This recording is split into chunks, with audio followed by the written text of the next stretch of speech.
This is Descartes' rule of signs. Descartes' rule of signs is relatively easy to understand and do.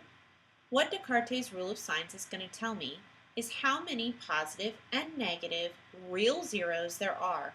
It will not tell me what those zeros are. It will simply tell me how many positive real zeros or solutions and how many negative real zeros and solutions. So the first thing we need to do for Descartes' rule of signs is we're simply going to write the problem. We're going to write it exactly as it's shown. We're not going to add in any zeros for missing terms. We're simply going to leave it just the way it is. Underneath each term, we're going to write whether that term is positive or negative. X to the fourth is positive. X squared is negative. Negative 8x is negative. And 24 is positive. All I'm going to do here is count the number of sign changes. From the first term to the second term, there is a sign change. From the second term to the third term, there is no sign change. And from the third term to the fourth term, there is a sign change. So for positive zeros, we know that there are two positive zeros or there are 0. Because when I look at the rule, it says it's the same number of sign changes of f of x, which is 2, or it is less than the number of sign changes by a positive even integer. What this means is whatever number I get, I'm always going to go down 2 until I get to 0. So this could have 2 positive zeros or 0 positive zeros.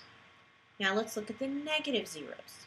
So for the negative zeros, I have to do a little bit of work, not much, but a little bit.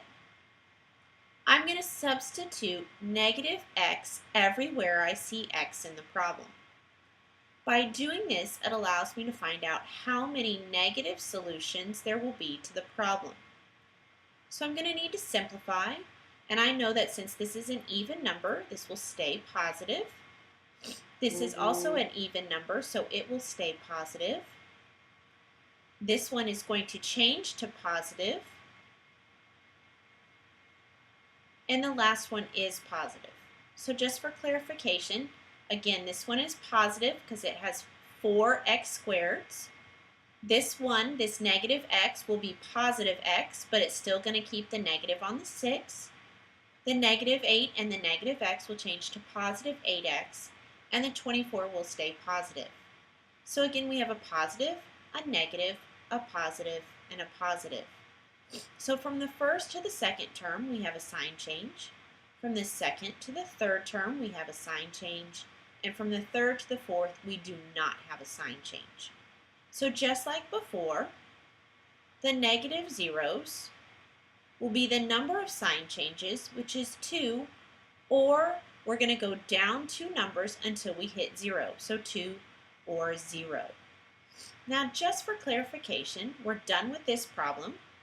All we want to know is if I look at another example, and let's say that this one had 5 sign changes. It would have 5 sign changes, or 3 sign changes, or 1 sign change, because it goes all the way down to 0. Well, and if I go down 2 from 1, I get negative 1. Well, I can't have a negative number of something. So I have 5, 3, or 1. Had this been 6, then I could have had 6, or 4, or 2, or 0. That's how we find the number of positive and negative real zeros for the problem. From here, you could also work the possible real zeros to find the real zeros, and use your synthetic division or long division if needed.